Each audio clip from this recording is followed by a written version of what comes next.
এখন আছি দার্জিলিং এর ঐতিহ্যবাহী রেল স্টেশন। এটা সেই রেল স্টেশন, এটা 200 বছরের ঐতিহ্য।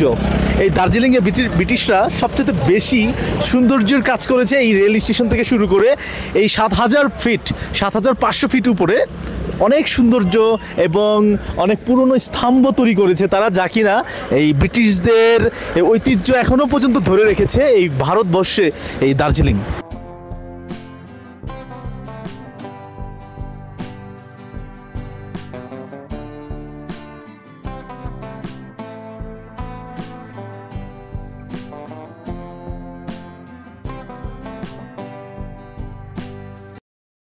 গাড়িতে উঠে গেছি, এখন রক গার্ডেন যাচ্ছি। আমাদের একটা জিপ, যে জিপটা দিই সেই হোটেল থেকে, ওটা হলো আপনার শেয়ারিং জিপ। তো আমরা 3 জন, আরও বাঙালি আরও 3-4 জন আছে এখানে। তো আমরা এখন চলে যাবো সবাই মিলে রক গার্ডেন।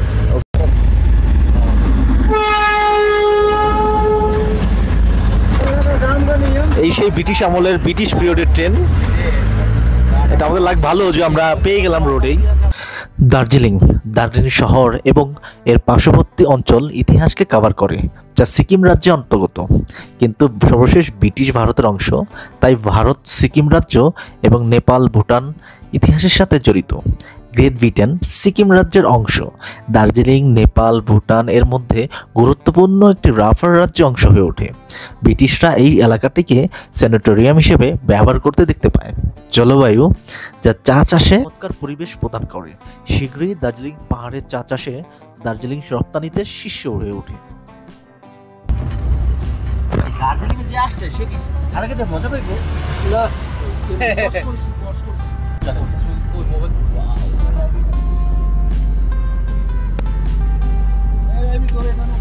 পাহাড় পর্বতে ঘেরা এই দার্জিলিং শহর, এই দার্জিলিংয়ের মায়া ত্যাগ করা এত সহজ নয়। তা আজকে আপনাদেরকে এই ভিডিওতে দেখতে পারবেন পাহাড় কত মায়াবী পাহাড়। পাহাড় প্রেমিকরা এই এখানে না আসলে তাদের ভ্রমণটাই বৃথা। তাই আজকে আমরা আঁকা বাঁকা পথ ধরে সেই পাহাড়ের প্রেমেই, সেই পাহাড় এবং চা বাগান, যা প্রাকৃতিক সৌন্দর্যকেও হারবে না। এখানে আসলে দেখতে পারবেন প্রাকৃতিক সৌন্দর্য কি জিনিস। আজকে আমরা সেই প্রাকৃতিক সৌন্দর্য খুব কাছ থেকেই দেখব এবং আপনাদেরকে দেখাবো। এই মায়ারানী পাহাড় মিনিটে মিনিটে তার রং বদলায়। এই এখনই মেঘ পরিষ্কার, একটু পরেই মেঘাচ্ছন্ন। আপনি কখনোই এই ওয়েদারকে একভাবে তাকিয়ে দেখতে পারবেন না। মিনিটে মিনিটে এর রং বদলায়। এই ছবি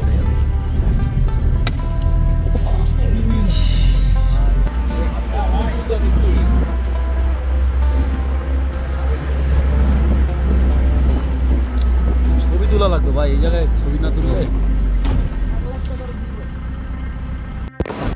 এটা হলো রক গার্ডেন, দার্জিলিং সুন্দরতম একটা ঝর্ণা। এবং আজকে আমাদের সবচেয়ে বেস্ট স্থান হলো এটা রক গার্ডেন। আর এখানটা হচ্ছে দার্জিলিং এর সবথেকে, এটা হলো প্রায় 3000 ফিট নিচে সবচেয়ে সুন্দর একটা স্থান। একটু দেখান একটু এটা। আর এই ঝর্ণাটা হচ্ছে অনেক উপর, 7500 ফিট উপর থেকে এই ঝর্ণাটা নামতেছে। পুরো ভারতবর্ষ থেকে এখানে লোক আসে এবং বাংলাদেশিদের আনাগোনা সব থেকে বেশি এই দার্জিলিংয়ে থেকে শুরু করে এই রক গার্ডেন এবং বিভিন্ন টুরিস্ট স্পটগুলোতে বাংলাদেশিদের ভিড় থাকে, অনেক সারা বছরই লেগে থাকে। দেখুন পাহাড়ের কি অপূর্ব সৌন্দর্য, মন মুগ্ধ করে একটি ঝর্ণা।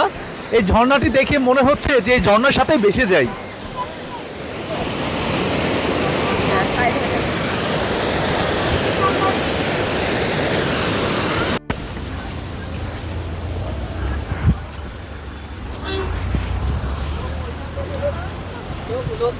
আগে ওই যে গেছে সেটা পুরো বুঝে আছে।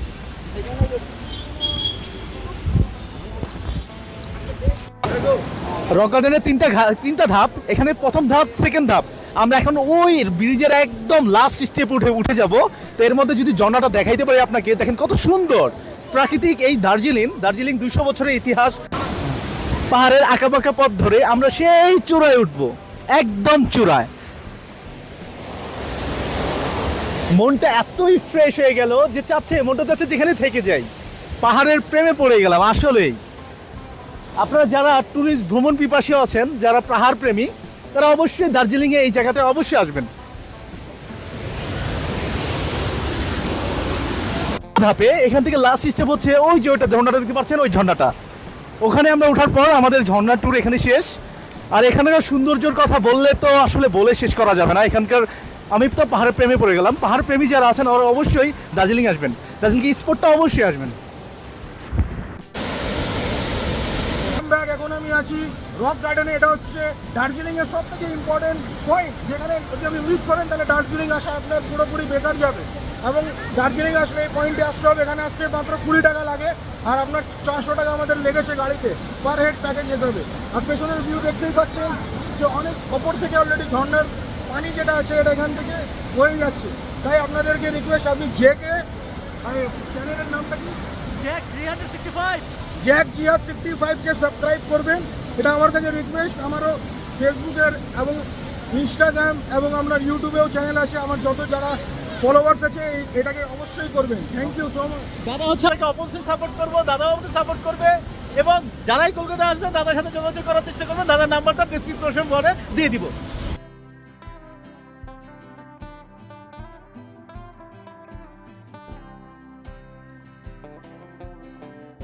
একদম লাস্ট স্টেপ, একদম সবার উপরে। ঝর্ণা প্রেমীদেরকে বলবো আপনারা অবশ্যই দার্জিলিংয়ের এই স্পটটা মিস করবেন না।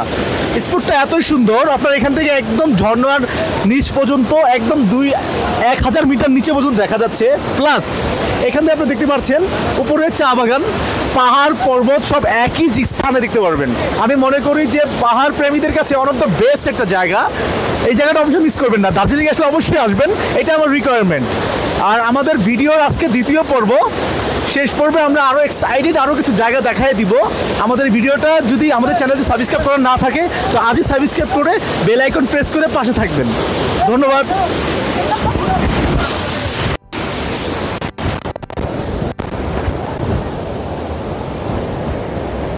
তো রক গার্ডেনের আজকে ব্লগ এতটুকুই।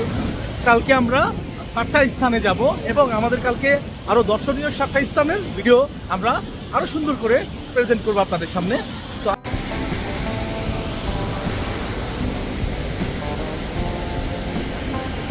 হ্যাঁ, আদিবাসীদের এই আদি ড্রেস আপটা আসলে খুবই ঐতিহ্যবাহী এবং অনেক পুরনো। তো আপনাদেরকে দেখাই আপনাদের আদিবাসী ড্রেসগুলো। আদিবাসী কিন্তু সবাই কিন্তু বাহিরের, সবাই আদিবাসী হওয়ার চেষ্টা করতেছে। Are you guys doing vlogging? Yeah. Oh my Travel with Jack, my new channel. Jack. Oh, so you're gonna post it, right? Yes. এখানকার ঐতিহ্য এবং এখানকার লোকাল ড্রেস এটা। তো এখানে ঐতিহাসিক ড্রেসগুলো পরে এখানে অনেকেই আছে এখানে দার্জিলিংয়ের বাহিরে, তারপরেও তারা একটু দার্জিলিং খুব সুন্দর একটা এবং ভিউ আশেপাশে।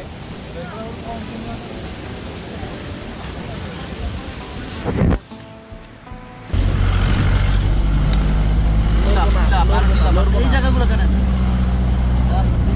এটা নিচে না উপরে উপরে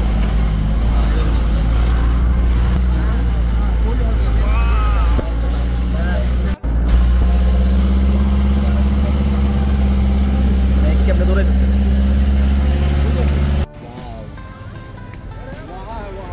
মেঘ না, এগুলো মেঘ না, ওই দেখা যায় তো মেঘ, পুরোটাই মেঘ কিন্তু।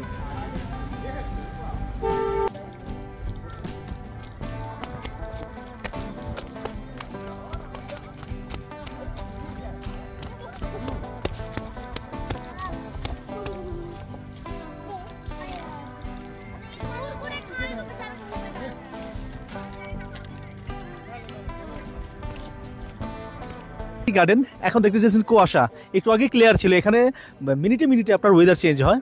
এখন কুয়াশা আছে, দেখা যায় 5 মিনিট পর কুয়াশা থাকবে না। এটা হলো সেই চা বাগান, ওয়ার্ল্ডের ফেমাস, ওয়ার্ল্ড ওয়াইড এখান থেকে চা পুরো ওয়ার্ল্ডে সাপ্লাই হয়। এবং দেখতেই পারতেছেন নিচে 1000 ফিট নিচ পর্যন্ত এই চা বাগান বিস্তৃত। এবং প্রত্যেকটা জায়গা এখানে যারা আসছে প্রত্যেকেরই একটা মন মুগ্ধকর একটা পরিবেশ অনুভব করতেছে। এবং এখানে যারাই আসবেন রক টি গার্ডেন অবশ্যই আসবেন, এটা আমার সাজেস্ট থাকবে। দেখতে পাচ্ছেন প্রচুর ইন্ডিয়ান, বাংলাদেশি এবং ওয়ার্ল্ডের বিভিন্ন জায়গা থেকে টুরিস্ট এখানে টাইম স্পেন্ড করার জন্য চলে আসে।